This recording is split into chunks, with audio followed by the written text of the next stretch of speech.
Hi, guys. Thank you so much for joining me again today. So, if discipline alone fixed exhaustion, anxiety, and burnout, most of the women listening to this podcast would already feel amazing. But instead, what I hear from my clients every day is that I'm trying all of the right things, and yet I still feel so tired. I just don't feel like myself. So, today's conversation is for the woman who shows up strong on the outside but is quietly running empty on the inside and just doesn't know how much longer she can keep up. I am so thrilled to be joined by Misty Hughes, a transformational life and leadership coach who has spent decades walking with women through seasons of transition, identity shifts, and emotional overloads. And she understands this professionally and personally. Misty is an ICF certified coach. She is also a podcast host and founder of Rhythm of Life Coaching. She has also raised 4 kids as a single mom, built nonprofits and ministries, and now mentors women who are trying to hold it all together while feeling completely drained on the inside. Does that sound familiar to any of you? Misty, I am so thankful to have you join me here on Everyday Health for the Christian Woman today. Misty, thank you so much for joining me here on Everyday Health for the Christian Woman. I'm so thrilled to have you here. Amber, I am so excited to be here with you. You just bring so much joy to the world. So I love being in those spaces with women. Hey, thank you. That's so encouraging. Thank you. Okay, before we begin, I have to know something. I have asked this question countless times. What is your favorite Bible verse? And I have never had anybody put Song of Solomon's. So I have to know the reason behind that before we even get started. Why Song of Solomon is it's like multiple verses, but Yes.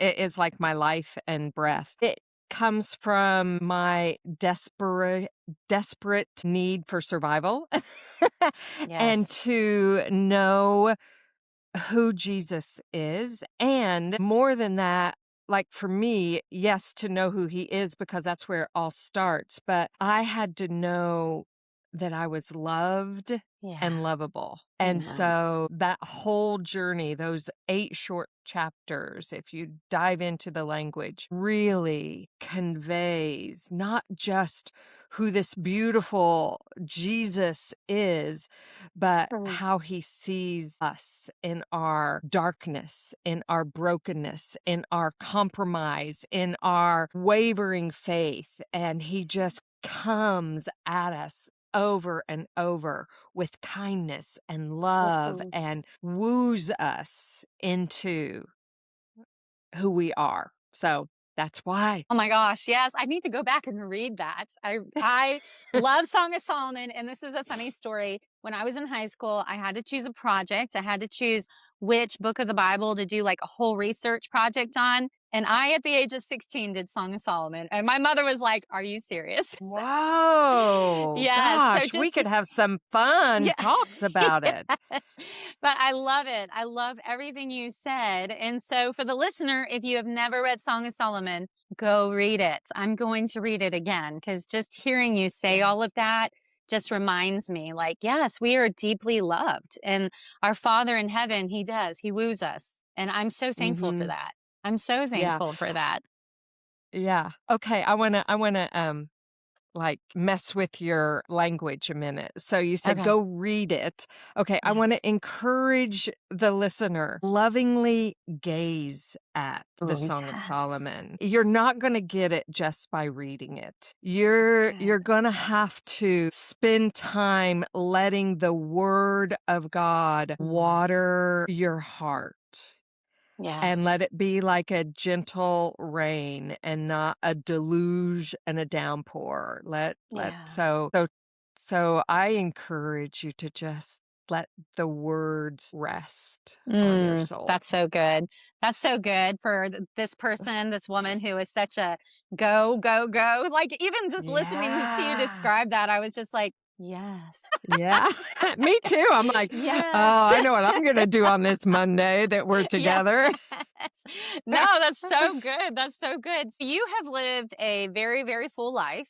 So I want you to give us kind of like a bird's eye view, like of Misty's life, kind of like a snapshot before we hop into our discussion here. Okay, the bird up there, snapshot, Yeah. raised by single mom, went away to college, did Um, my own thing, got pregnant and married at the age of 21. wow. Imagine a Wow. 21-year-old mom. It's a scary thing. Had Yeah. 4 kids over the next 13 years. My husband Wow. decided he was no longer invested in being a part of our family. He left, was a single mom, raised 4 kids. They were 13 to 2 at the time, Oh my raised gosh. them for 22 years. I was a single mom and raised them. I should say I launched them successfully. They are all thriving adults right now. And so that's a Oh, win.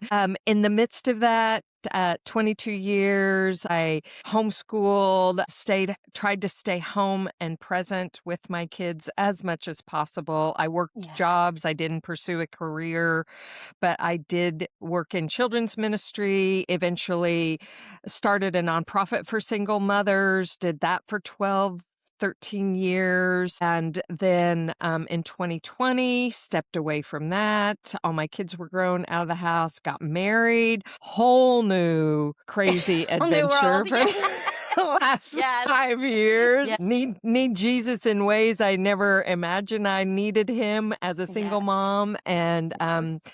am yeah, and am loving continuing the process of learning what it means to be a wife Wow. and that loves my husband daily. So, Yes. yeah. Yes. It's How's that? wow, just listening. I know, listening to that, I'm just like, wow. And I was raised by a single mom from the age of 0 to about 8 or 9. Well, actually more like 2, but 2 to about 8 or 9. I mean, yes, you are a gift to your children because my mother is a gift to me. And so I know beyond a shadow of a doubt that you are a gift to your children.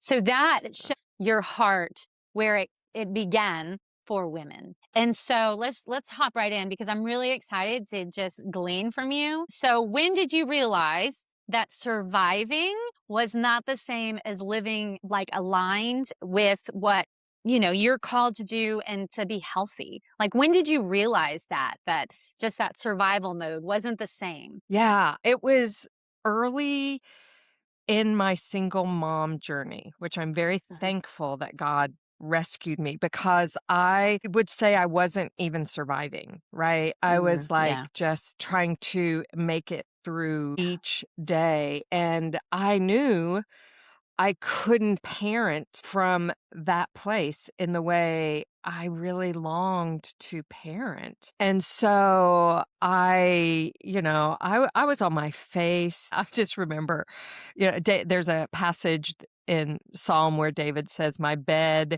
is like a waterbed of tears kind of. Yes. Yep. Yes. That was me. That was Mhm. me night after night. And so Yeah. I did not know anything, Amber. I couldn't tell up from down, in from out. I mean, the Yes. confusion, the battle of the mind, the emotions, I knew I'm a very emotional and emotive woman, Mhm. and that can be very dangerous, like parenting from emotions, right? But my Yeah. mind was so confused, and I thought, what do I know? I didn't even believe that God loved me. Mm. And I think I don't think that was just because of the divorce. I think I knew the Lord, but I didn't believe he loved me. But I knew he loved my kids, Yeah. right? I Yes. knew he was crazy about my kids. Yeah. And so it was from that place of not even surviving. Like Mhm. I'm not even able to come up for air, Yeah. that I had to find something that I was sure about. Mhm. And I began to parent from that one place that I was sure about, that God was crazy about my kids and he Yes. wanted what Yes. was best for my kids. Yeah. And so if I could just filter everything, if I held up that filter to my eyes and to my decisions, God, what's best for my children? What are you saying is best? It took my emotions out of it. It took me having to make a decision out of it. And I could just start. That was my starting point of living Yeah. aligned to something that was valuable, that was valued to me. And it gave me breathing room. It gave me capacity. It gave me the ability to make decisions, which was what I needed to Yes. do as a mom. Yes. No, I love that because sometimes we think we need to have like everything put together and all of the answers, but so often it's that first step. It's that first step is that you saw and knew that your heavenly Father loved your kids. And and he loves our kids so much more than we even do. So I mean, I love that. I love how that just got you going, like kind of pulled you up out of that Mhm. pit. That's what I'm seeing. Almost seeing like, okay, you love my kids, you'll take care of them. And so I'm going to take that first step. I love that. I love that. So, okay, so this actually, something you said really struck a chord with me because it actually has been said to me. So you see, you talk about women who present well, but on internally they're exhausted on the inside. Maybe they're exhausted, maybe they have a lot of anxiety, maybe they're just surviving. So why do you think this is so common, especially among Christian women? I think it's what has been modeled to Mhm. us as Christian women. And, Amber, even if we know that cognitively, even if we Mhm. see that, even if we saw our moms or the women in the church do that, it's the environment that we've been raised in. Mhm. And it's hard to just break free from that because we don't want to be that way. Mhm. We naturally have evolved into that which we are raised Mhm. in, which is Mhm. cultivated in us. Yeah. It was what, our hearts were 2, 3, 4 years old, and it's the truth that was settled into the very depths of our being. And then, of course, for young moms now, they have culturally, they have it. There's the comparison trap that Mhm. I would say I didn't even have, you didn't even have No. for the most part with social media Yes. when you were Yes. raising your kids, but now the young moms, they have that in addition. So it's what I believe it's the message that has been preached to us, not just modeled, preached to us from the pulpit is Mhm. this is what a Christian woman looks like. Yes. And we want to be good Christian women. Mhm. We want people to, yeah, and we want God to approve us. Yes. Yes.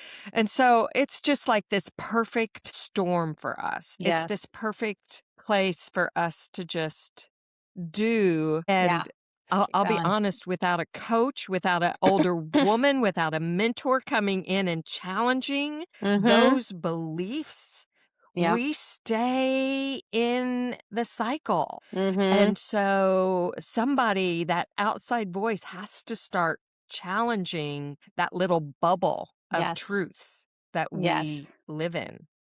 Or Yeah, maybe a no. crisis Oh, challenges it, yeah. right? No, it's so true because I often Oh, yeah. tell, like, when I'm sharing, I'm just like, the women who come to me, who I work with, they're coming to me with imbalanced hormones, high anxiety, excess weight, all of these things, but they are the women. They're that woman that every church and every organization wants because they're so responsible. They will get it done. And we always go back to when I'm working with them, I'm just like, what is God's best for you? What is that best yes that God has created you for? Because it is not for everything. It is not to say yes to everybody, to do everything while you're slowly just dying on the inside. And it goes back to what you said. You knew that God loved your kids, but you weren't sure about you. And how, I mean, I know I can just testify for myself. I believed like, God has great plans for everybody else. But what about me? And that's where it takes that like internalizing God's truth for you that he loves and cares for you just as much as everybody else. And seeing yourself that way, it's so Yeah. important. But yeah, no, that just that Mhm. caretaker mode. So I wanted to go into this. So you mentioned caretaker mode. So what emotional and spiritual patterns do you see? So emotional spiritual patterns do you see in women who are just like kind of stuck in that caretaker mode? It's for everyone else. They're serving everybody else. They're caring for everybody else. What are the kind of the patterns that you see? Mhm. Okay. I see women who truly, I would say they are compassionate Yeah. by nature. They're nurturing by Mm-hmm. nature. Yeah. It is it is how God has wired them. And, you know, fortunately, oftentimes we begin to develop our worth. So they're finding their worth in that place of taking care or fixing somebody else's problems all the time. Yes. And they're probably very capable of Mm-hmm. doing that. Like, I Yeah. remember early on, this was before my husband even left, I had this aha, like awakening in my heart, like, oh my gosh, I am parenting from a place of my value is in how good my kids are. Oh, yes. And so if my kids are behaving well, that means I'm successful. I'm Mm-hmm. doing good. I'm accepted by God and I'm accepted by others based on how Yeah. my kids are doing. Yeah. And so my worth Yeah. was, And that's yeah, like, right? And so, yeah. I mean, I thank you, grace of God, to Yes. show us those things, those hard truths about ourselves. And I think a lot of shame has been such a part of my journey. And I Yeah. think we are so, Brene Brown says, shame, the less we talk about it, the more it hides, the more we have it. Right. And so Yeah. I'm always like, let's just talk about shame. Right. That's right. And so we're driven by this shame. Let's just get it out in the open. I'm being Mm-hmm. motivated to parent successfully from these outside Mm. forces, not Yeah. from the love of God for my Yeah. children. I'm being motivated to do by these outside forces. So you were talking about the patterns that we see in Mm-hmm. women. I would say the patterns of being motivated out of shame, being Mm-hmm. motivated out of guilt, being motivated out of comparison. Mm. Um, you know, um, so I think too, and this is another big one that like I've been like recently probably reaware of is the resentment. I see a pattern of there's resentment. There's the Mm. blame game. Well, I have to do this because if I don't, A, B, and Mm-hmm. C. Yes. And so if I don't do this, then this will happen. Yeah. They won't have my kids won't have this. And so Mm-hmm. it builds this nasty place of resentment in our hearts Yeah. towards the people that we love the most. Yeah. It's so, yeah. So those are It's just so some of the true. things that I see lying in in the seed bed, that are popping themselves up with Mm-hmm. women who operate in a caretaker mode that might need some gentle realignment with the heart of Yes. God. Yes. No, it's so true because something that you said about operating from that guilt and that shame. And it's so interesting because something with raising young adults, like I have 3 young adults, 2 teens, and one of the things I tell my kids all the time that has actually helped me is I say, people are fickle. If you base your worth on other people, one day they're going to think you're amazing. And the next day, they're going to think you're not. And so people are just so fickle and really getting down into like who I am in Christ, because that remains the same yesterday, today, and forevermore. And getting rid of identifying where are all those expectations and all those should things? Where did that come from? Really getting to the root of that, like all of these should things. So instead of saying I should, what would you recommend women saying instead? To themselves, saying out loud, like what would you recommend? Yeah. I get to. I like that. I get to. And if they don't feel that, don't do it, Yeah, I know. right? Like I mean, that's a little extreme, but I need to. Those are big clues that shame. Yeah, There's a closet of shame that needs to be addressed when it's we so true. um use those words to try to motivate us Yeah, to do something. it's so true. Yeah. Oh my Yeah. goodness. So, okay, So, so here's another question I have for you. So many women, they feel guilty even admitting that they're tired or overwhelmed, right? So, where do you think that comes from? Like it's just natural to be tired. It's natural to be overwhelmed. Like that is part of life. Why do you think so many women like struggle admitting that truth? that is okay, so here's my thought back at you. Okay, so I hear women quote admitting that. I'm exhausted, I'm overwhelmed, I'm this, I'm that. I don't hear them taking ownership for it. I hear them being the victim of their Yes. circumstances Yes. and not taking ownership for their overwhelm, for their it's because I have to do this. It's that let's go back to the caretaker, right? I need Mhm. to do this. My worth is Mhm. based on this, and this. And so I do hear women saying it, posting it, whatever, I'm just so tired. And fatigue is a real thing and it's a real Mhm. problem. And you need to talk to Amber if you have fatigue Yes. problems, right? Yes, you do. If you're not sleeping. Plug for Yep. you. Plug for you, There Amber. you go.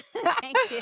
You No, need to it's you true. need to you need to figure out physically. But, I just did this thing on 7 areas of rest our body needs, and sleep isn't the fix it for Mhm. our fatigue and for our rest. And so Mhm. I do think if women are avoiding identifying that they're exhausted or that their body is fatigued, that again, it goes back to the shame. Yes. Culturally, yeah, I have a mom, a client of mine that she says, culturally, we are taught to push through, to persevere, to do this, that it's not okay to say I'm weak. And she Mhm. said, I want to hear the voices of the women that give me permission to be weak, to take a Yes. break, to Yes. rest. And Yes. so we, Amber, we need to be those women that are That's saying, right. honey, you just Yes. need to stop and Yes. listen to your body. What is your body telling you? Yes, So, yes. No, I there know you because I go. get this picture as you were talking of putting yourself back in the driver's seat with the Lord as the headship instead of in the back seat feeling like you're just in reaction mode, being in action mode. Like really taking your life this one beautiful life that God has gifted you with, and be in the driver's seat and be under the headship of the Lord. But yeah, if you're anxious, if you're overwhelmed, if you're tired, what needs to change? Because nobody else is going to change it for you because we have been given our life to steward well. And it isn't selfish to put your feet up in the middle of the day for 30 minutes and have a cup of tea or read a book or just sit there and breathe. That was actually advice that was given to me as a young mother. Every day at 1:30, it was mandatory quiet time in our house because I had 5 and I homeschooled. And I put my feet up, and half the time I fell asleep drooling, because I was so exhausted. But, just really, it's okay to be tired. It's okay to be overwhelmed. But what are you going to do about it? What a delightful interview. I love talking with Misty Hughes. If what we talked about really struck a chord with you, go ahead and leave a comment in the show notes. Let us know. Share it with a friend. Follow this podcast. If you're watching on YouTube, go ahead and hit that little bell. Go ahead and follow the link in the show notes to Misty's podcast, Mom to Mom Mentoring. If you are struggling and you would really love to have a mentor, I know that you will be so encouraged by Misty and all of her guests. And you'll also see me over there too. If you are struggling with low energy, if you are just ready to begin feeling like yourself again, if you have tried everything and nothing's working, I have a gift for you in the show notes. It is a symptom quiz to help get to the root of the why, plus a video with personalized results. So this was just episode 1. Come back next week to listen to episode 2 as we dig more into just some really simple rhythms that you can set up for your life. This isn't another checklist. This isn't another I have to. We want to see you thrive in the life that God has gifted you with.